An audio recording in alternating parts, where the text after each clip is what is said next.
To fix this problem, head straight to your phone menu and try to scroll down to find your settings app. So when you find your settings app, just tap on it to open it. Now, when it gets to your settings, what you have to do is to tap on apps and notifications. So search for apps and notification and tap on it. On other device, you're going to see apps. It's all the same. Just tap on it. And when you get to this section, tap on see all apps. Now, wait for it to load, and after loading, you're going to see all your app listed over here. So what you have to do is to scroll down, and you are going to find your Twitter or app X account.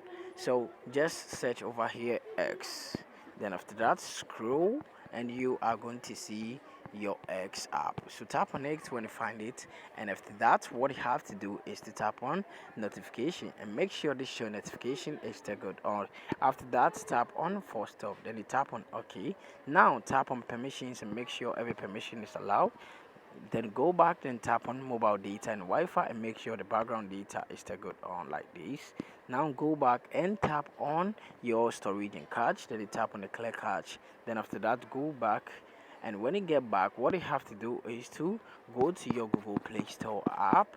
So search for it, then you tap on it to open it. When to open it, what you have to do is to search for Twitter or X. So when it appears like this, just tap on the X, then you tap on updates as you're seeing over here. So after updating your app, what you have to do is to tap on the power button for some while, then you tap on restart, then you tap on OK, and this problem is going to be fixed. Thank you for watching this video.